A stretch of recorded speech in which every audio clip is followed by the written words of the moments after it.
Senhor presidente, eu sei que o senhor quer deixar de lado toda essa intriga em torno dos arquivos Epstein, mas gostaria de pedir que esclarecesse o que disse hoje de manhã. O senhor disse que tudo isso é uma farsa, seu procurador-geral lhe disse que é uma farsa. Que provas o senhor viu? Não foi o procurador-geral. Eu sei que isso é uma farsa inventada pelos democratas. Eles estão comandando isso há 4 anos. Tivemos Christopher Wray e Comey antes dele. Esse é um grupo ruim. Tudo começou, se você olhar para o dossiê Steele, que acabou sendo uma completa farsa. 51 agentes de inteligência, os chamados agentes de inteligência. Isso foi uma fraude. Tudo isso foi uma grande fraude. Isso foi armado pelos democratas, e alguns republicanos tolos caem nessa armadilha e tentam fazer o trabalho dos democratas. Os democratas não servem para nada além dessas armações. Eles prejudicam a política, eles atrapalham a escolha de candidatos capazes de vencer as eleições.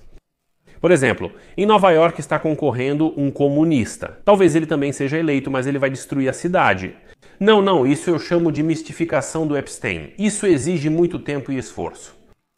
Em vez de falar sobre grandes conquistas, ontem, como vocês sabem, subiu ao palco uma pessoa notável que declarou que Trump talvez entre para a história como o maior presidente dos Estados Unidos. E em vez de falar sobre nossas conquistas, nós alcançamos sucessos colossais. Eles perdem tempo com uma pessoa que obviamente tinha problemas muito sérios e que morreu há 3 ou 4 anos. Eu preferiria falar sobre nossos sucessos econômicos, os melhores que já tivemos, e sobre tudo o que fizemos, incluindo a situação no Oriente Médio. Você vê, em vez disso, eles querem falar sobre a farsa do Epstein. E o mais triste é que, na verdade, essas pessoas estão fazendo o trabalho dos democratas. São pessoas tolas. Senhor presidente, houve muitas notícias na reunião de que o senhor planejava demitir Jerome Powell, que ocupava o cargo de chefe do Fed, e o mercado reagiu. Isso é verdade?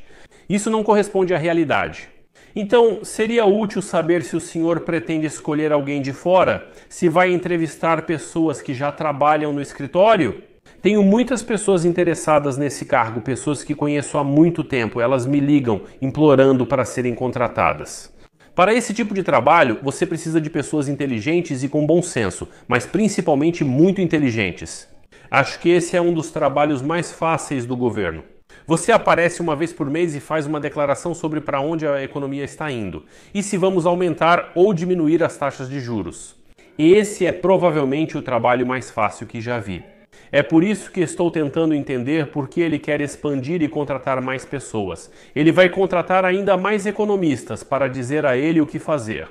Mas economistas, eu estava certo, todos os economistas estavam errados. Eles admitiram isso hoje de manhã.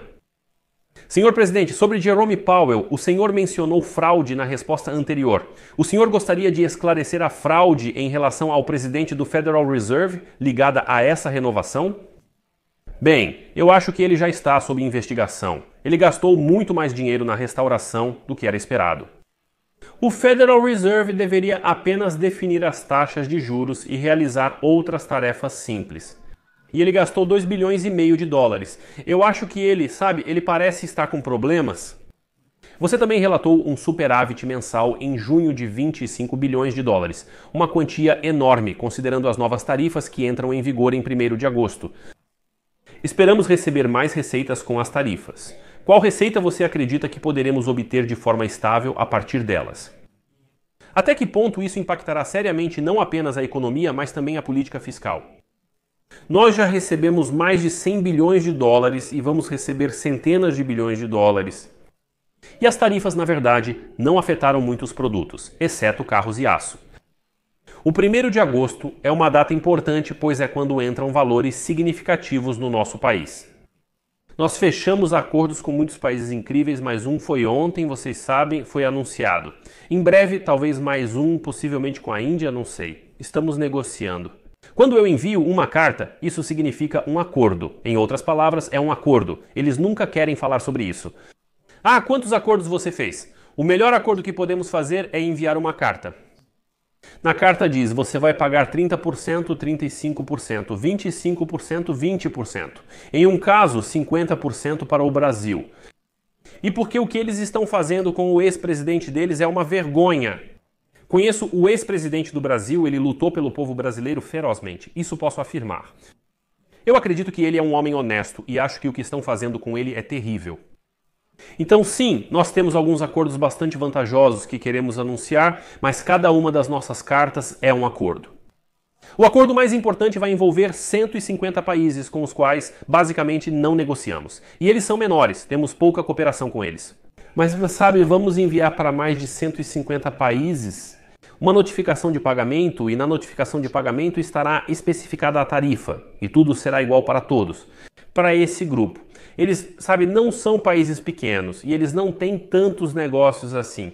Isso não é como aqueles países com os quais chegamos a um acordo, por exemplo, com a China ou o Japão, com quem estamos negociando. Mas eu acho que provavelmente vamos agir de acordo com a letra do tratado com o Japão. Estamos muito próximos de um acordo com a Índia, que permitirá que eles se abram. A Indonésia até ontem não era uma parte aberta, agora ela se tornou. E eles têm enormes reservas de cobre de qualidade, e talvez lá tenha mais do que em qualquer outro lugar.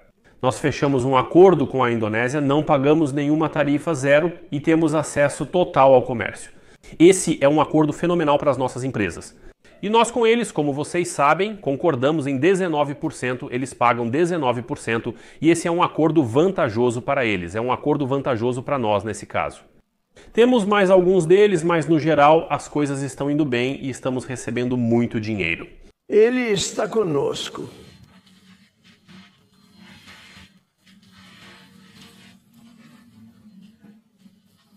Número 1, sabe, nós temos mais petróleo do que qualquer outro país do mundo, até mais do que eles, o que é difícil de acreditar.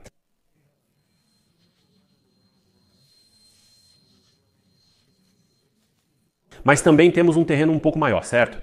Exato, senhor. Somos os líderes mundiais na extração de petróleo e continuamos perfurando.